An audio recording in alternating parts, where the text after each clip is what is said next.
বাংলাদেশে ফকিররাও খেপছে এখন, খেয়াল করছেন?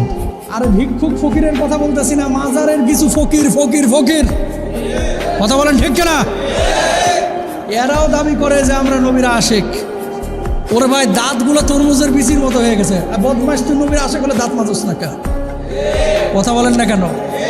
চুলের জটা এক একটা মনে করেন একেবারে বট গাছের শিকুড়ের মতো হয়ে গেছে। পাশে দাঁড়ানো যায় না, ছাগলের মুতের গন্ধ বাইর হয়। কথা বলেন ঠিক কিনা? এরাও দাবি করতেছে আশেকে রাসূল।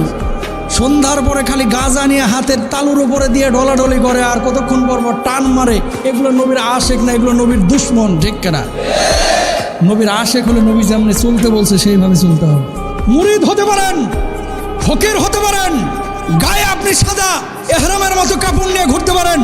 আল্লাহর নবীর চেহারার সুরতের সিরাতের কোন আচরণ যদি আপনার ভেতরে না থাকে, যত বড় লিডারই হন না কেন, ফকির হন না কেন, যত বড় পীরই হন না কেন, আপনি নবীর আশেক না, আপনি শয়তানের আশেক, ঠিক কিনা? ঈদে মিলাদুন নবী আসলে বাপরে বাপ, একেবারে নবীর প্রতি ভালোবাসা ছুঁয়ে পড়ে।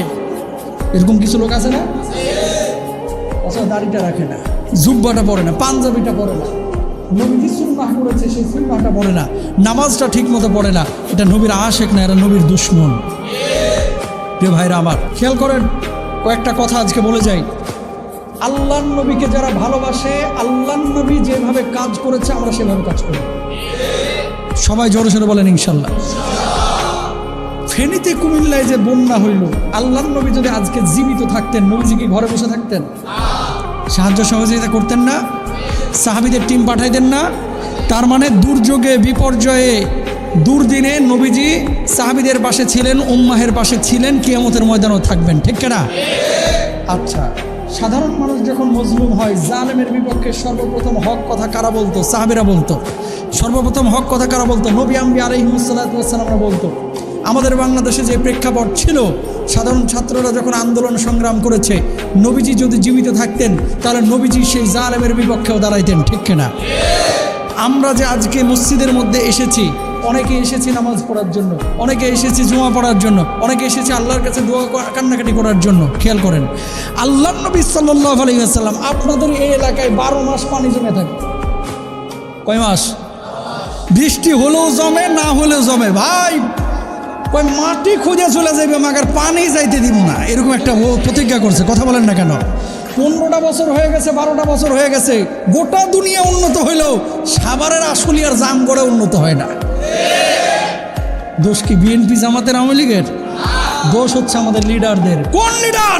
যে লিডারগুলো বাস চুরি করে, রড চুরি করে, রাস্তার পাথর চুরি করে পেটগুলোকে পূর্ণ করে, ঠিক কিনা ভাইরা? এরা কারা? এরা কারা? আপনার আমার আশপাশের লোকগুলোই, ঠিক কিনা ভাইরা? তো নবীজি যদি ওখানে থাকতেন তাহলে এগুলো চাপা খুলে ফেলাইতেন। তার মানে কি? জালেমের বিপক্ষে নবীজি দাঁড়িয়েছেন, বিপর্যস্ত মানুষের পাশে নবীজি দাঁড়িয়েছেন, বিপদগ্রস্ত উম্মতের পাশে নবীজি দাঁড়িয়েছেন, যেখানে সমাজের মধ্যে দুর্নীতি হয়েছে তার পাশে নবীজি দাঁড়িয়েছেন। আপনি যদি নিজেকে নবীজির উম্মত দাবি করেন, বিপর্যয়ের বিপক্ষে আপনি দাঁড়াবেন, বিপদগ্রস্ত মানুষের পক্ষে দাঁড়াবেন, জালেমের বিপক্ষে আপনি দাঁড়াবেন, রড চোর, সিমেন্ট চোর, আটা চোর, ময়দা চোর, টিন চোর, এদের বিপক্ষে দাঁড়াবেন, হক কথা বলবেন, জীবন দিতে হলে জীবন দিবেন, রক্ত দিতে হলে রক্ত দিবেন, ওই জালেমদেরকে বাংলা ছাড়া করে ছাড়বেন, ঠিক করে ভাইরা? এরা সমাজের শত্রু, এরা মানুষের শত্রু, দেশের শত্রু, ঠিক না ভাইরা? আমার কতটা বলার উদ্দেশ্য আছে। কিছু ফকির পাবেন, কিছু পীর সাহেব পাবেন, দুনিয়া উল্টা জাকমাকার খানকা থেকে বাইরে হবে না। কথা কন ঠিক না? এই যে মাজারের আশপাশে যে জটা বাবারা বসে থাকে, গোটা দুনিয়া চলে যাক, হেতারা বাইরে হতো না। বন্যাই হের বাচ্চা মরে যাক, তারপরও হে বাইরে হবে, খালি নিজের মুখে নিচে যাতে একটু পানি না আসবে। কথা কন না কেন?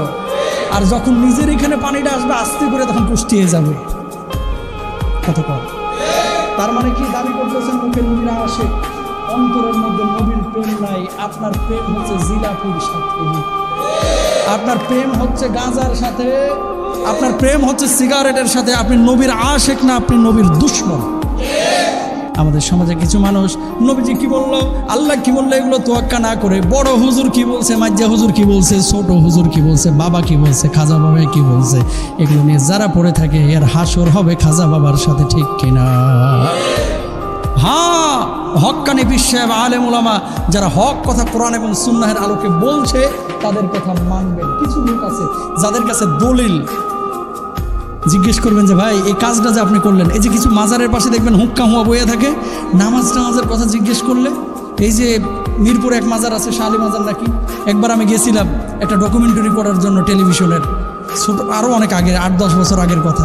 ভাই বিশ্বাস করেন এই পাঞ্জাবি টুপি দেখে মনে করছে যে এটা তো আমাদের তরিকার না, এমন একটা অবস্থা। যাই জিজ্ঞেস করতেছে একটা মারমুখী অবস্থা, মানে খায়া ফেলবে এরকম একটা অবস্থা।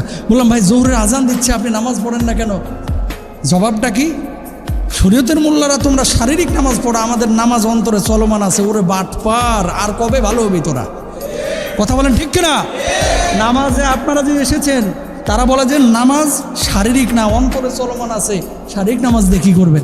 আপনারা এগুলো বুঝবেন না, আমাদেরকে সবক দেয়। আমি যে কথাটা বলতে চাচ্ছি প্রিয় ভাইরা আমার, কে কি বললো এটা দিয়ে ইসলাম চলবে না, আপনার আমল চলবে না। কোরআন এবং সুন্নাহের মধ্যে আমার আল্লাহ আমার নবী যা বলেছে সেটা আমাকে মানতে হবে।